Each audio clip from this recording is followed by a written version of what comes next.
Hello friends, welcome back to our channel Geologica.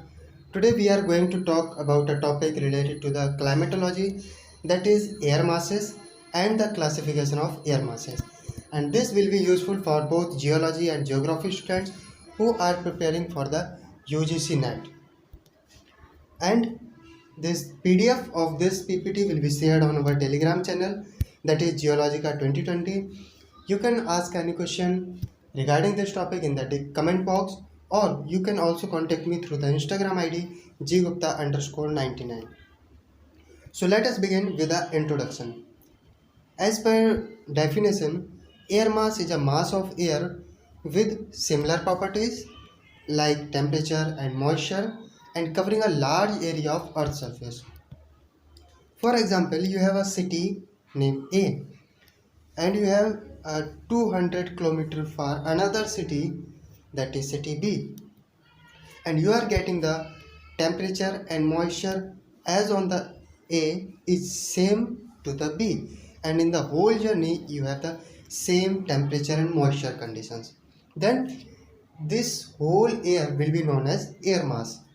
Why? Because it has same temperature, same moisture, and with a large area of Earth's surface. It can go up to the thousands or much more kilometer areas. So this is the standard definition for an air mass. Now as you can see a generalized picture of air mass, you can see the whole area is of similar color, means the same air. Another is of similar color, means same air. So these are considered as an air masses, large air with similar properties in temperature and moisture conditions. Now how these air masses can originate, how this large pile of air with similar properties originated. So there should be some conditions, like we should have an extensive and homogeneous earth surface, like you have the gangetic plain with extensive as well as the homogeneous surface. You have the oceans are also extensive and homogeneous earth surfaces. Another condition is stable atmospheric condition for long period. You should have stable atmospheric condition so that whatever air is there, suppose you have this ocean, let me draw first. Suppose you have this ocean and it has same atmospheric conditions for the number of hours, then what will happen? Definitely the air above this will get its properties. Like if she has a temperature of 20 degrees Celsius, then definitely the whole air will be somewhat around 20 degrees Celsius. So for a longer period of time, if temperature, moisture are same, then it can generate an air mass. These are some definite regions from where generally air masses originated.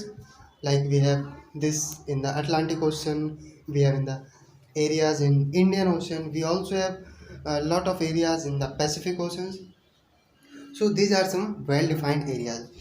Don't go about these terminologies CTMT. We will be discussing in the classification. Now the classification of air masses. There are several categories for the air masses classifications. First one is thermodynamics.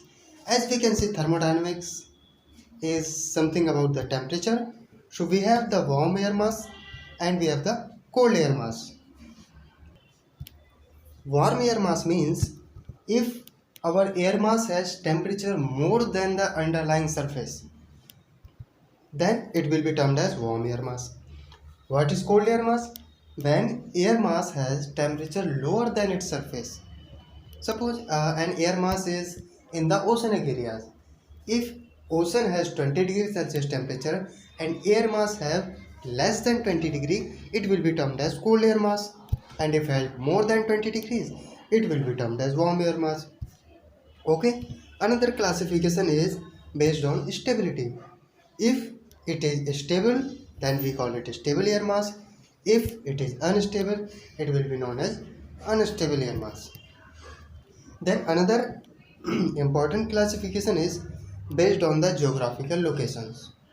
Now in this classification, geographical classification, B uses the terms first order landforms.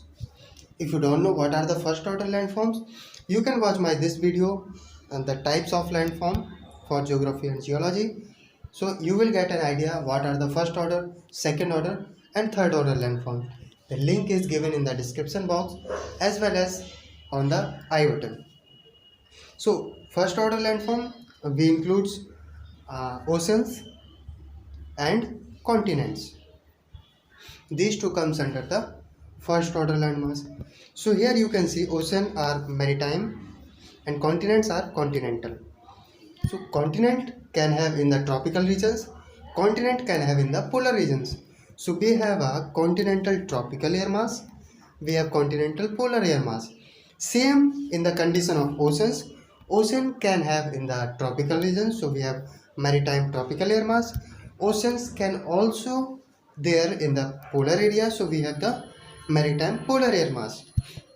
So these are the three classification of air masses. Now we can merge all of these three. So what we will get? We will get a classification something like this. Okay. So here the final classification will be something like this: maritime, polar, cold and stable air mass. So maritime means we are talking about the oceans, means of polar areas. It is cold means having the temperature less than the ocean, and it is also stable. So something like this we have a several classification. Okay. Apart from these, when an air mass is generated, then what will happen? It will move towards the surrounding areas, and as it will move, its properties will start changing. Now suppose an air mass is generated in the Indian Ocean and it is moving towards the India.